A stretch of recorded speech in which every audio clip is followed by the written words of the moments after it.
I'm tired, so don't talk to me. The person screaming at me is the person I used to treasure, who I swore my eternal love for and in front of God. Where did I go wrong? Many aimless days passed me by as I wondered that. When I checked my wallet, at the peak of my despair, all I had inside was $5. What could I do with this little money?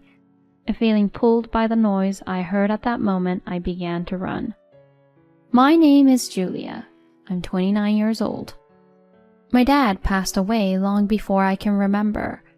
My mom never wanted to talk about him, so I only know my father as the man who smiles up at me from old photos. My mom is a kind person and had to raise me all on her own, so I'm sure it was tough on her. But she never cried or complained in front of me. She always had a smile on her face. I love you so much. I'm so grateful you were born. Maybe it's because I was raised, showered with love, I grew up unguarded and open to talk to anyone. It got to the point that people warned me that I need to be more careful and learn how to defend myself. The main reason people said that to me is that I love traveling. I always saved up my salary from my part-time job to go on solo trips when I had free time. I was so used to traveling on my own that by the time I had reached my late 20s, anywhere I'd go, I'd end up drinking with the locals. I met my husband Stuart while traveling. That day I was eating at a restaurant bar as usual. Since I was eating alone, the restaurant manager was kindly sharing all sorts of funny stories about the area with me. Stuart was sitting nearby, and he also seemed to be alone, so he naturally ended up joining our conversation. Usually, those sorts of chance meetings end as soon as I'd leave the restaurant, but since Stuart and I were both enjoyed traveling, we added each other on social media. It turns out we lived closer to each other than expected, so we began meeting regularly and ended up getting married. That's not to say that the road to our marriage was a smooth one. So you're Julia? My father-in-law-to-be said that with a sharp, judgmental look in his eyes. Yes. He obviously wanted to reject our marriage. Dear, if you make a face like that, you're going to scare her. Stuart's mother came to my rescue, maybe because I was anxiously looking at the ground. That's right, Dad. I've already decided that I will be marrying Julia. I found out once we began dating, but Stuart's family runs a large company. I'm not complaining or anything. Stuart's father didn't seem to plan to force him into a marriage, but he wanted a family-oriented daughter-in-law. That's why, once Stuart turned 25, his father constantly brought him to gatherings where he thought his son could find a good girl. Stuart was pretty good looking, so he had loads of women chasing after him, but according to him, those women didn't like him for who he really was. He felt like they just liked him because he's the son of a CEO. Around that time, he met me while traveling. Stuart's father understood how Stuart felt and supported him, but he didn't expect someone who was raised by a single parent like me to appear. Stuart is kind and a bit of a softie, but once he decides something, he becomes stubborn and doesn't change his mind. Julia, Stuart is going to take over the company one day. Are you prepared to support him when that happens? I hesitated for a moment, but then firmly looked my father-in-law in the eyes and said, yes. However, seeing how my mother-in-law had been taking care of my father-in-law all these years, I worried that my father-in-law's definition of support is different from mine.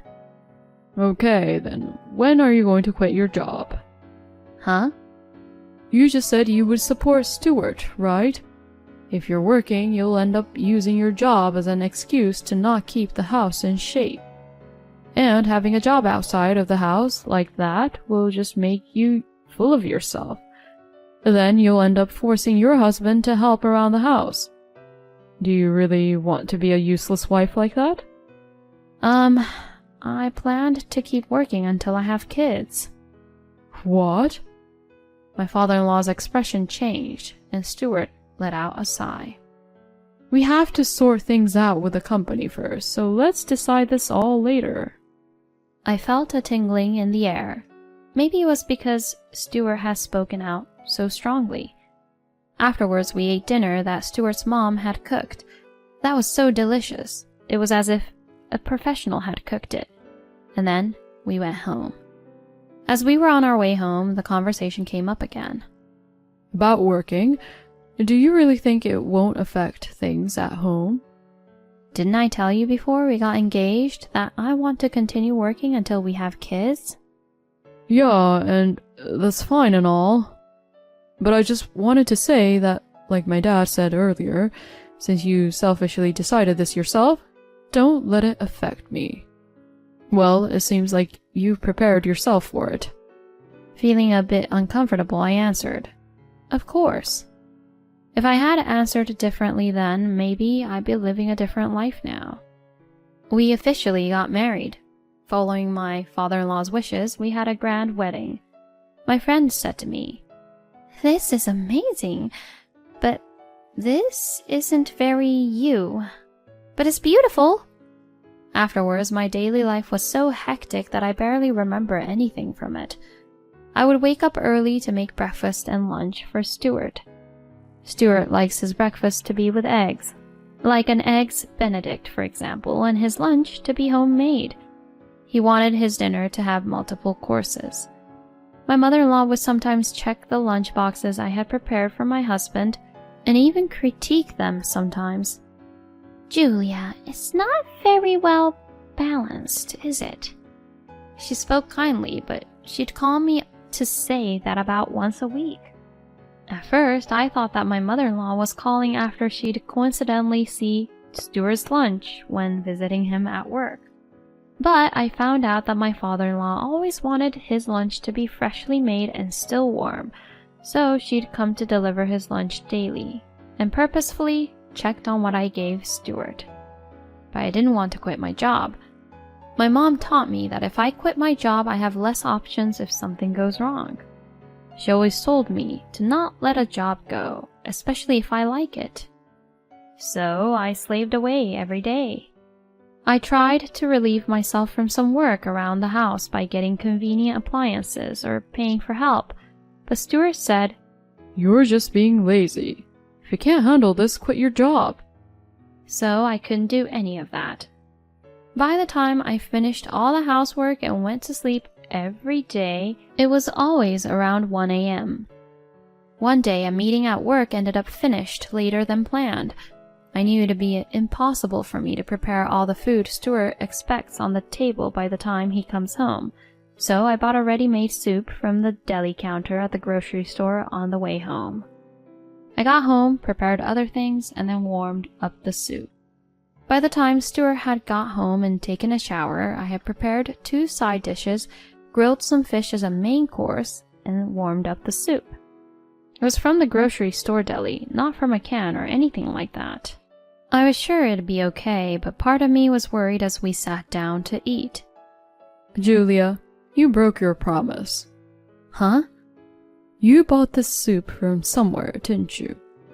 "I bought it, but I added in cream and fixed it up a bit." "Yeah, but the taste is definitely of something store-bought. I told you I like homemade food, but you don't have time to even make soup?" At the moment, Stuart's voice sounded kind, so I misunderstood his question as him caring about me. I had emotionally and physically reached my limit. I began to reveal how hard I felt my life was and how little time I had. "I've reached my limit. I barely have time to sleep. Not that I hate housework or don't want to do it, but I just don't have time. But my work is important to me." I wanted to completely express my feelings to Stuart. "Okay, I see." About 15 minutes had passed. Stuart said that and nodded, and I looked at him with a relieved smile. "You really understand how I feel? Then, in that case..."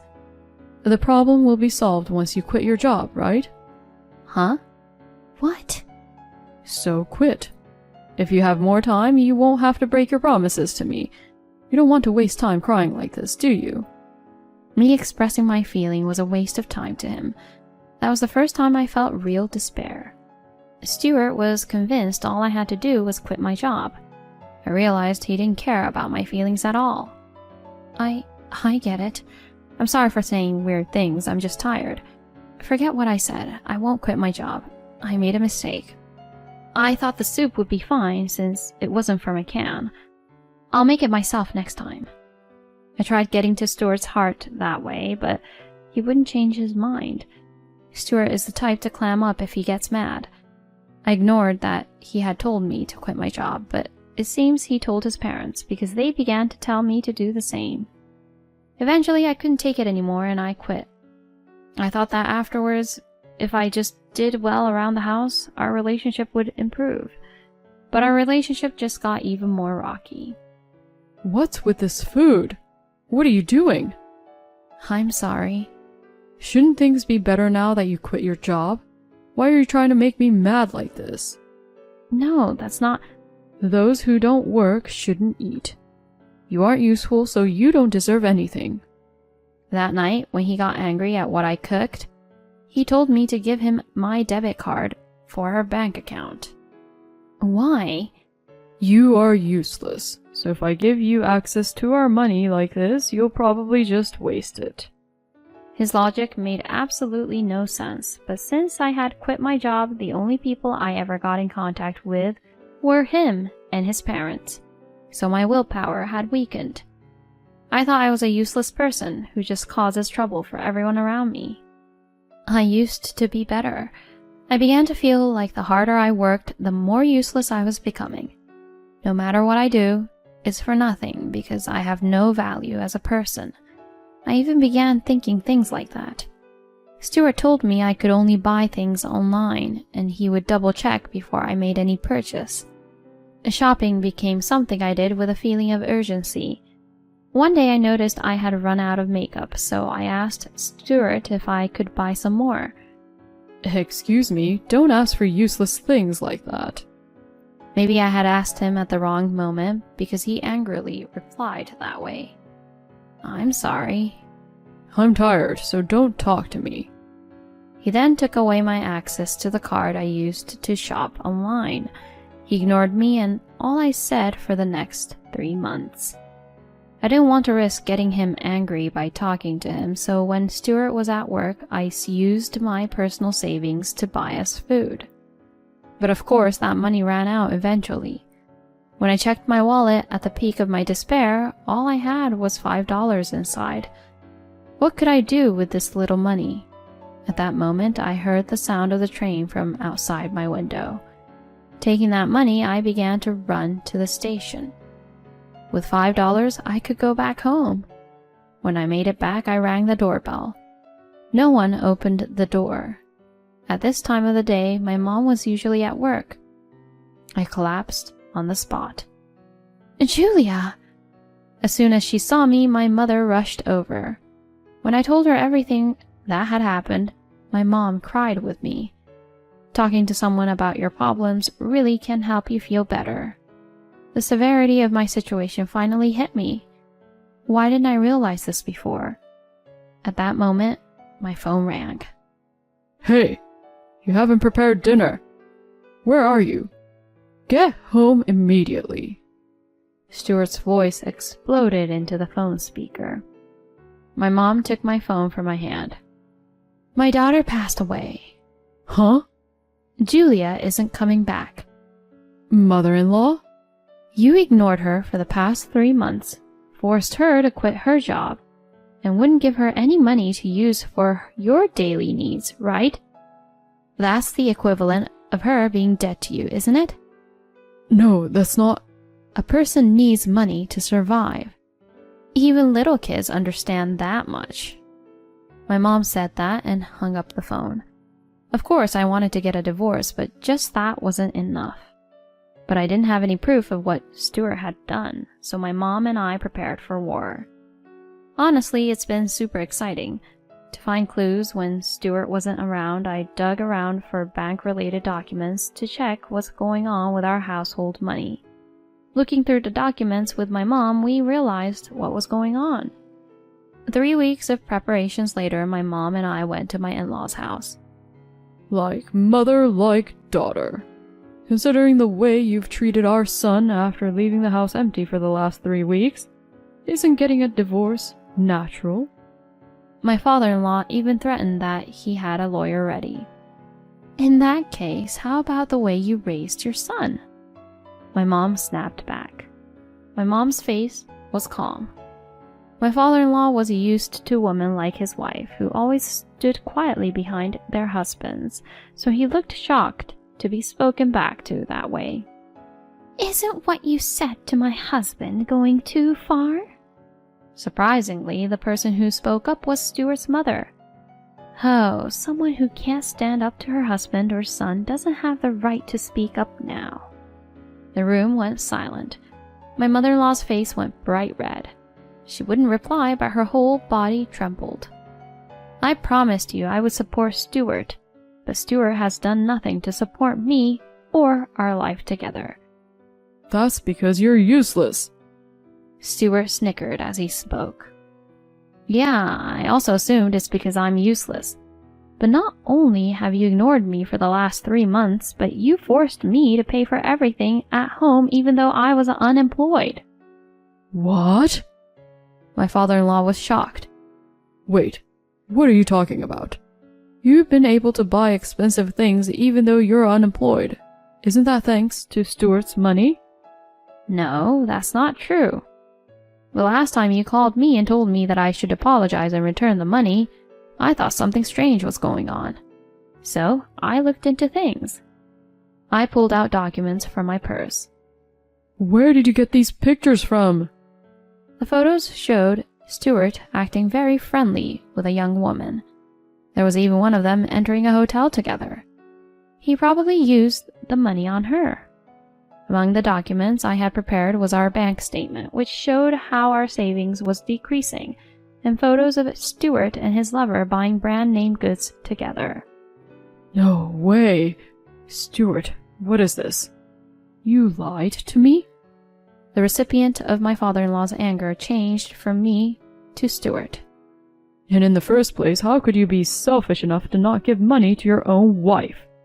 My father-in-law was a company manager, so he was strict when it came to money. What could I do when I didn't have money? If I didn't give my girlfriend presents, she'd get in a bad mood. And I only borrowed money from you twice, right? That's basically spare change for you. Hearing that, the color of Stuart's father's face changed. What are you saying? You asked me directly twice, but 4 other times through your mother. Huh? Stuart and his father's stories were getting confusing. Looking at my mother-in-law, her face that was previously red from anger was now completely white. No way. Did you also lie to me? About that, I think this is the reason. It cost us a pretty penny, but my mom and I didn't just investigate Stuart. We looked into his parents as well. My father-in-law opened up the documents I had handed him with trembling hands, and photographs tumbled to the floor. There were photos of my mother-in-law speaking with a young man.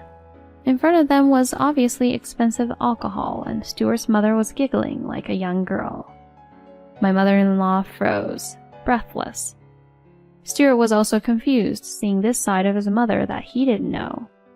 Stuart's father's face showed he felt like the world was crumbling down around him. Ah, this is the face I wanted to see. That probably wasn't good of me, but now I can finally move forward. That's what I thought. Returning back to what we were saying, divorce and alimony for having an affair. We have recordings of abusive phone calls Julia received from her in-laws, so we will also be requesting compensation for emotional shock and damage. All of that is listed here, so please, look this over. My lawyer explained in a quiet voice. The room went silent. The first person to break the silence was my father-in-law, though it didn't take him all that long. Understood. I will follow all of Julia's demands. I will also pay for any fees she had to pay to collect this evidence." "Dad!" "Stuart, just sign this." Stuart tried to complain, but his father would not back down. Like that, Stuart signed. "In that case, we'll take our leave. I have a copy of all the documents, so I will give you a set." My mom and I got up to leave. "Look through those documents carefully. You may have money and social standing, but think about whether you actually have the right to judge other families the way you do." My mom left those final words with my father-in-law.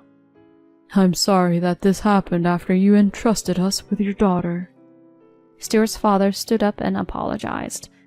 Stuart was sulky until the very end. I later found out from my lawyer that Stuart had even stolen money from the family company out of desperation, and when his father found that out, he was chased out of the company. Stuart had no money and no job, so he was abandoned by his lover. If he wanted a woman like that, why did he get with me in the first place? I don't know what he's doing now, but I'm sure he can't afford to play around like he used to. It seems Stuart's parents got divorced. Stuart's father was a controlling man, but he left his wife in charge of the family finances. Thanks to that, she has secretly met more young men than we had thought. When Stuart's father found that out, he chased his wife out of the house as well. Stuart's mother had close to no work experience, so she couldn't stick to any jobs long term and ended up moving in with her relatives. Supposedly, even her relatives would get sick of her and chase her out. This was more than just a simple shock for my father-in-law. News about this spread through the company and even reached their clients.